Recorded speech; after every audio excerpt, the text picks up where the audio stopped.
नमस्कार मित्रों, धर्मराज जी की कहानी।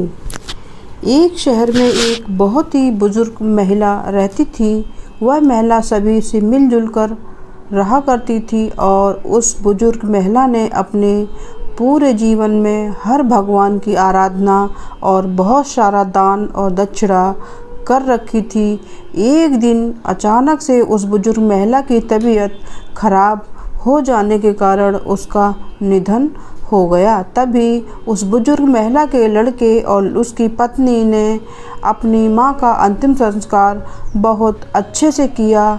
तभी उस बुजुर्ग महिला के निधन के बाद यमराज ने अपने 2 सेवकों को नीचे भेजा कि जाओ तुम उस बुजुर्ग महिला को ले आओ। जैसे ही यमराज के सेवक उस बुजुर्ग महिला को लेने के लिए आए तो वह बुजुर्ग महिला उनके साथ जाने लगी। थोड़ी दूर चलने के पश्चात रास्ते में एक बहुत ही गहरी नदी मिली, जहां पहुंचकर यमराज के सेवकों ने उस बुजुर्ग महिला से कहा कि क्या तुमने अपने जीवन में कभी भी गौदान किया हुआ है। तब वह बुजुर्ग महिला सच्चे मन से गाय का ध्यान करने लगती है।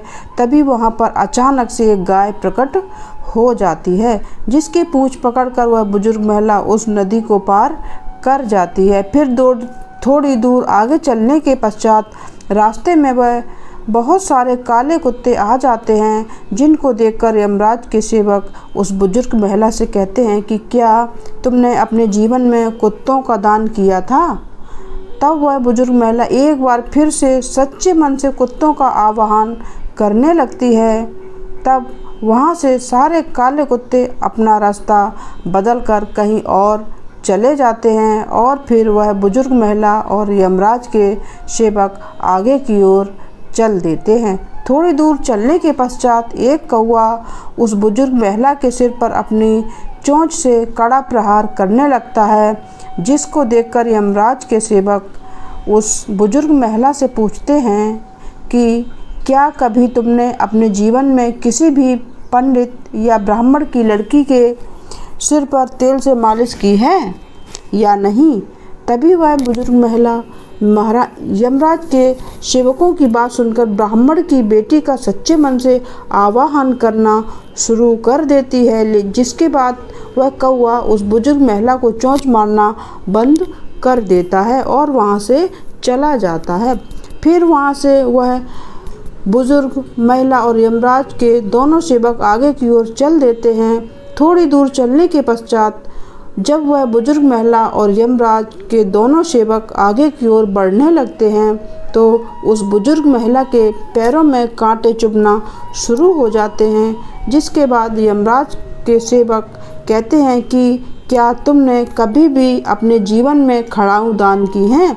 जिसके बाद वह बुजुर्ग महिला उनसे वह की बात सुनकर खड़ाऊ का आवाहन करना शुरू कर देती है। देखते ही देखते उस बुजुर्ग महिला के पैरों में खड़ाऊ आ जाती हैं और वह बुजुर्ग महिला यमराज के दोनों सेवक आगे की ओर चल देते हैं। जिसके बाद दोनों सेवक उस बुजुर्ग महिला को यमराज के पास ले जाते हैं और फिर यमराज बुजुर्ग महिला को चित्रगुप्त के पास ले जाते हैं।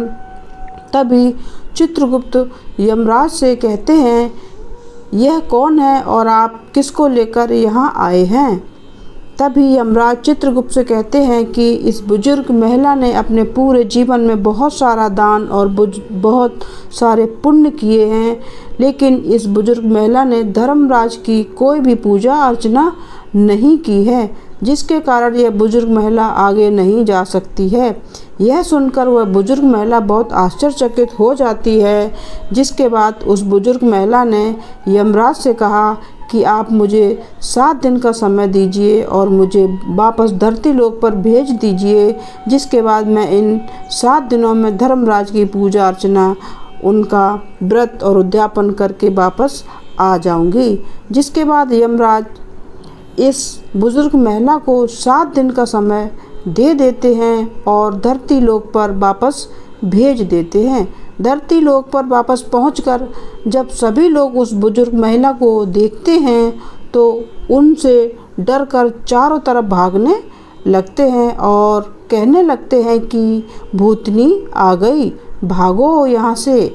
यहाँ तक कि जब वह बुजुर्ग महिला अपने बेटे और बहू के पास जाती है तो वह भी उनसे डरकर अपने गेट को बंद कर लेते हैं। जिसके बाद वह बुजुर्ग महिला अपने बेटे बहू का और सभी लोगों को बताती है कि मुझे यमराज ने 7 दिन का समय दिया है, क्योंकि मैंने धर्मराज का कोई भी व्रत, उद्यापन और पूजा नहीं किया है, जिसको ना करने की वजह से मैं स्वर्ग लोक नहीं जा सकती हूँ।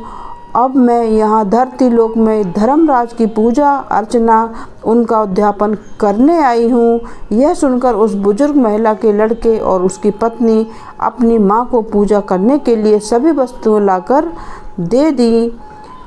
जिसके बाद वह बुजुर्ग महिला धर्मराज की पूजा करना शुरू कर देती है और उनका उद्यापन करने के बाद जब वह सभी को कहानी सुनाना शुरू करती है तो सभी लोग वहाँ से उठकर भाग जाते हैं। जिसके बाद वह बुजुर्ग महिला अपनी पड़ोस में एक महिला से कहानी सुनने का आग्रह करती है और वह महिला कहानी सुनने को तैयार हो जाती है। जिसके बाद वह बुजुर्ग महिला उसको पूरी कहानी सुना देती है और पूजा अर्चना करने के 7 दिन बाद धर्मराज उस बुजुर्ग महिला से प्रसन्न होकर उसको स्वर्ग में आने के लिए अपना जहाज नीचे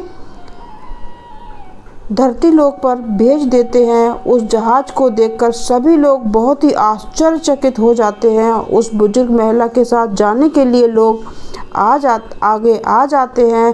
तभी वह बुजुर्ग महिला सभी लोगों से कहती है कि तुम लोगों ने धर्मराज की कहानी नहीं सुनी है, जिसके कारण तुम लोग मेरे साथ नहीं जा सकते हो। मेरे साथ सिर्फ यह मेरी पड़ोस की साथी ही जा सकती है, क्योंकि इसने पूरी कहानी बैठकर सुनी थी। जिसके बाद सभी लोग उस बुजुर्ग महिला से कहानी सुनने के लिए निवेदन करने लगते हैं और तभी वह बुजुर्ग महिला सभी को कहानी सुना देती है। जिसके बाद सभी लोग उस जहाज में बैठकर स्वर्गलोक पहुंच जाते हैं। स्वर्गलोक में सभी लोगों को देखकर धर्मराज कहते हैं कि मैंने तो सिर्फ इस बुजुर्ग महिला के लिए जहाज भेजा था, यहाँ पर तुम लोग कैसे आ गए? तभी वह बुजुर्ग महिला धर्मराज से कहती है कि हे धर्मराज, मैंने अपने पूरे जीवन में जितना भी पुण्य कमाया है उसका आधा पुण्य इन सभी को दे दीजिए। जिसके बाद धर्मराज सभी लोगों को स्वर्गलोक में जगह दे देते हैं और यहीं पर एक कहानी समाप्त होती है। दोस्तों, उम्मीद करते हैं कि आपको यह धर्मराज जी की कहानी रोचक लगी होगी। ऐसी बहुत सी कहानियाँ हैं। तो मित्रों, आशा करती हूँ कि आपको यह ज्ञानवर्धक कहानी अच्छी लगी होगी। इसी तरह की और कहानी देखने के लिए अभी चैनल को सब्सक्राइब कर लें, जिससे आने वाली वीडियो का नोटिफिकेशन आपको मिल सके। अंत में वीडियो को लाइक करना कतई ना भूलें। हमारे चैनल पर विजिट करने के लिए आपका बहुत बहुत धन्यवाद।